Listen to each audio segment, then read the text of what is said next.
¿Puedes oler eso? ¿Ese fuerte hedor a vinagre? Señora, me temo que esta noche será mejor que duerma con la ventana bien cerrada.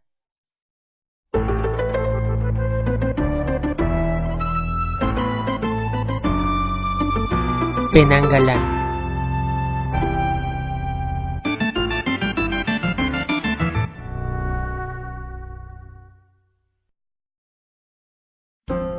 Penangalán es un vampiro del folclore malayo, descrito normalmente como la cabeza cercenada de una mujer de larga y enmarañada cabellera, una gigantesca lengua, grandes y afilados colmillos, llevando colgando sus entrañas mientras se desplaza flotando por el aire.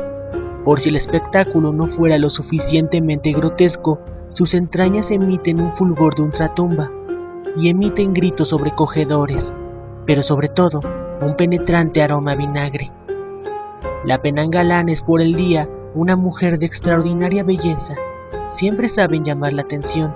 Probablemente su oficio sea el de enfermera, partera o de alguna manera relacionada con la maternidad. Esto lo hacen con el único objetivo de estar cerca de su alimento favorito. La Penangalán tiene una especial predilección por la sangre de las madres y los recién nacidos. Aunque es capaz de alimentarse de otros tipos de sangre, los ataques a animales y a hombres son bastante más infrecuentes, aunque siempre una posibilidad.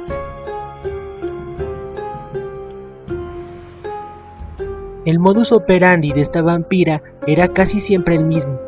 Ya localizada su presa, gracias a su peculiar empleo diurno, la Penangalán procedía entonces a separar la cabeza del cuerpo, volaba donde viviera su presa y se colocaba en el techo de su vivienda, esperando a que tanto la madre como el hijo durmieran profundamente.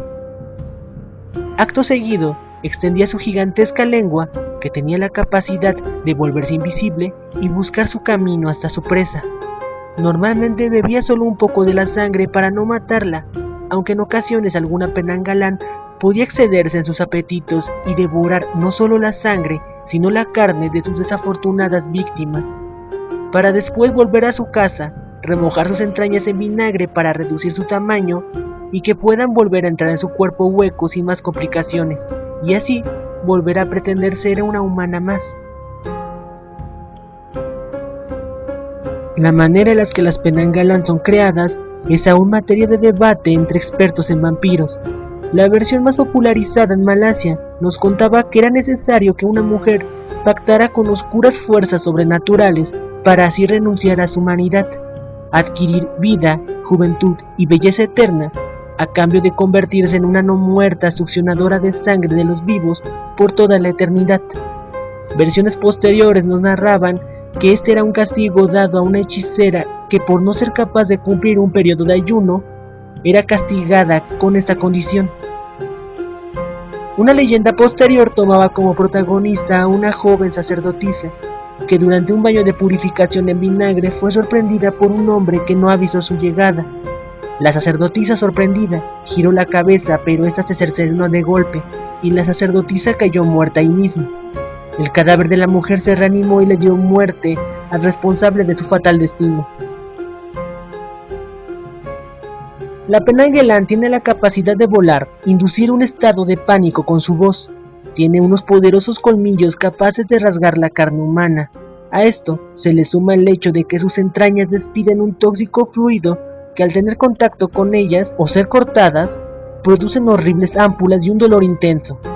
Asimismo, pueden manipular sus vísceras como si se tratasen de tentáculos y así someter a sus presas.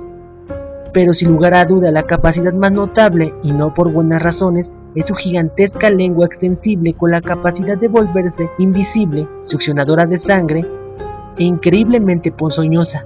La víctima de este repugnante apéndice sufrirá una extraña enfermedad que menguará poco a poco la vida hasta que se extingue. Forzosamente era necesaria la intervención de algún chamán capacitado para curarla.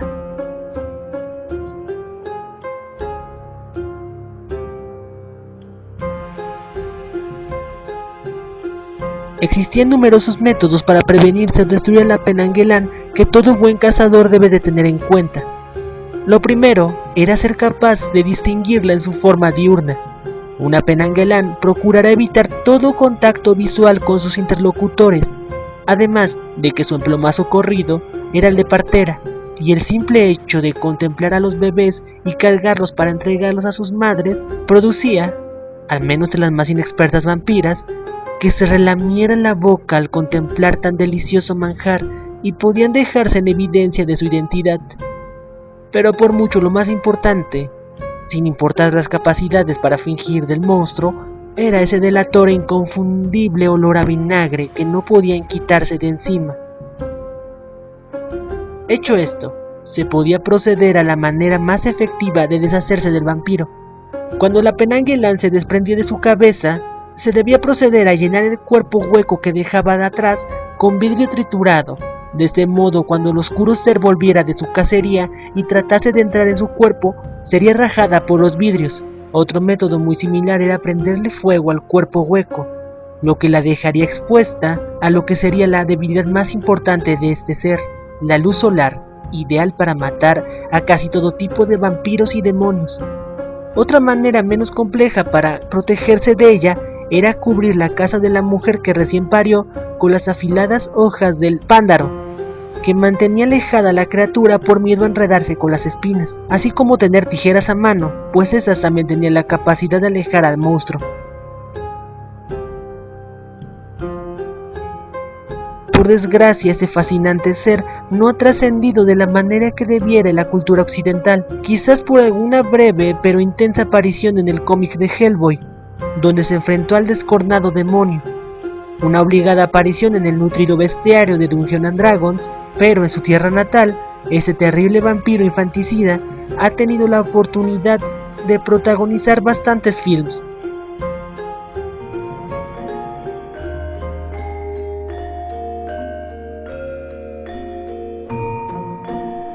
Si no encontraste la manera correcta de hacer frente a ese monstruo que te tiene fastidiado, o el modo de rendirle culto a tu deidad local, ¿por qué no rebuscas entre mis tomos antiguos? Puede que te encuentres con información que te mantenga vivo.